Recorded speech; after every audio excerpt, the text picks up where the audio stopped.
આજે હું તમારા માટે એક એવો કિસ્સો સામે લઈને આવ્યો છું, જે સાંભળીને તમારી આંખો કદાચ ફાટી જશે. ટેક્સાસમાં બે મોટા શહેરો પ્લાનો અને ઇર્વિંગમાં જે રીતે ભારતીય સમુદાયને જે નિશાન બનાવવામાં આવી રહ્યા છે, જાહેરમાં તેમનું અપમાન કરવામાં આવી રહ્યું છે, તે જાણીને તમે પણ ચોંકી જશો. એક યુટ્યુબરે જે રીતે સાર્વજનિક મંચ પર હિન્દુ ધર્મ અને આપણા દેવી દેવતાઓ અને જેમાં ભારતીય લોકોની મજાક તેમણે ઉડાવી છે, તેમનાથી અમેરિકામાં વસતા ભારતીયોમાં ભારે રોષ જોવા મળી રહ્યો છે. આ ઘટના શું છે અને તેની પાછળ ગંદી રાજનીતિ શું છે, તે જાણવા માટે આ વિડીયોને તમારે અંત સુધી જોતો રહેવો જોઈએ જો તમે અમેરિકામાં રહો છો, એનઆરઆઈ છો તો.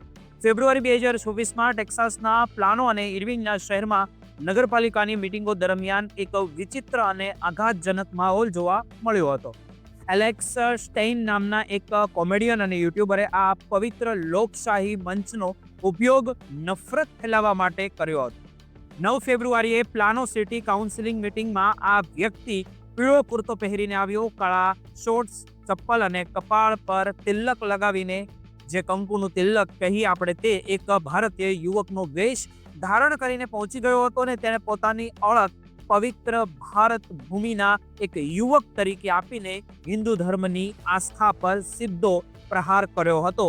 તેમણે ગાયને પવિત્ર માતા માનવાની પરંપરાની મજાક ઉડાવી હતી અને ગૌમૂત્ર તેમજ ગોબર વિશે પણ અત્યંત અપમાનજનક શબ્દોનો પ્રયોગ કર્યો હતો. તેમણે કહ્યું કે તે ભારતીયો ગોબર ખાવાવાળા કે ગૌમૂત્ર પીવાવાળા છે. આ જોઈને ત્યાં હાજર રહેલા ભારતીયોના મૂળના અમેરિકન નાગરિકોમાં ભારે આક્રોશ ફેલાયો હતો અને ઘણા લોકોએ વિરોધ કર્યો. સ્પષ્ટ રૂપે મિટિંગમાંથી વોકઆઉટ કરી દીધું હતું, ત્યાંથી નીકળી ગયા હતા. આ ઘટના હજુ શાંત પડી નહોતી ત્યાં આજ 12 ફેબ્રુઆરીએ ઇર્વિંગ સિટી કાઉન્સિલિંગમાં પણ આવું જ કંઈક જોવા મળ્યું હતું. આ વખતે એલેક્સ સ્ટેઇન ભારતીય સમુદાયના લોકો માટે અત્યંત નીચલા સ્તરની ટિપ્પણીઓ કરી હતી. તેણે એવું કહ્યું હતું કે ઇન્ડિયન લોકો ડીઓડરન્ટ નથી વાપરતા અને તેમને કારણે તેને શ્વાસ લેવામાં તકલીફ પડી રહી છે અને તેણે આને કેમિકલ વોરફેર એટલે કે રાસાયણિક હુમલો ગણાવ્યો હતો. આટલું જ નહીં, પણ તેણે ત્યાંની જે કાઉન્સિલિંગ મેન અબ્દુલ ખબીર, જેઓ પોતે ભારતીય મૂળના મુસ્લિમ છે, તેમને સીધો એવો સવાલ પૂછ્યો હતો કે શું તમે આ મિટિંગમાં આત્મઘાતી બોમ્બ વિસ્ફોટ કરવાના છો? આ નિવેદન માત્ર અપમાનજનક નહીં, પણ સુરક્ષાની દ્રષ્ટિએ પણ ગંભીર હતું. શું તે આતંકવાદી છે તે આવું કરે? આ બધું જ એક સુઆયોજિત કાવતરું હતું અને જેનો હેતુ માત્ર સોશિયલ મીડિયામાં વાયરલ થવાનો અને વ્યૂ મેળવવાનો હતો. ઉત્તર ટેક્સાસના ડલાસ ફોર્ટ થર્ડમાં વિસ્તારમાં ભારતીય અમેરિકનની વસ્તી ખૂબ જ ઝડપથી વધી રહી છે. વર્ષ 2000માં જ્યાં આ વસ્તી માત્ર 50,000 હતી, તે હવે 2026 સુધીમાં વધીને 2.25 લાખથી પણ વધુ થઈ ગયું છે. ખાસ કરીને ઇર્વિંગના વેલીરેંગ જેવા વિસ્તારોમાં તો 60% વધુ વસ્તી એશિયન મૂળના છે. ભારતીયોની આ આર્થિક પ્રગતિ અને ઉચ્ચ શિક્ષણના કારણે ત્યાંના કેટલાક સ્થાનિક લોકોમાં પણ ઈર્ષ્યા અને ડરનો માહોલ ઊભો થયો છે, જેમને આ પ્રકારના યુટ્યુબરો નફરતમાં બદલી રહ્યા છે. ઇર્વિંગમાં એશિયન સમુદાય સૌથી મોટો જે બિન શ્વેત સમુદાય બની ગયો છે અને ત્યાંના લોકોની સરેરાશ આવક પણ ઘણી ઊંચી છે.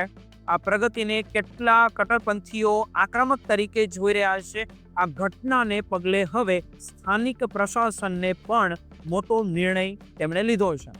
ઇર્વિંગ સિટી કાઉન્સિલે નક્કી કર્યું છે કે હવે જાહેર જનતાના મંતવ્ય લેવાનો સમય મિટિંગના અંતમાં રાખવામાં આવશે અને તેનું લાઈવ પ્રસારણ પણ કરવામાં આવશે નહીં, જેથી કરીને કોઈ આવી રીતે પ્રસિદ્ધિ મેળવવા માટે મંચનો દુરુપયોગ ના કરી શકે.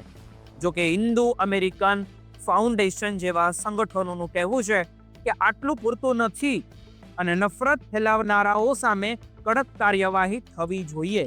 અમેરિકામાં ઉષા વેન્સ, વિવેક રામાસ્વામી અને કાશ પટેલ જેવા ભારતીય મૂળના લોકો જ્યારે ઉચ્ચ સ્તરે પહોંચી રહ્યા છે, ત્યારે આ પ્રકારની નફરત વધતી એક ચિંતાનો વિષય છે.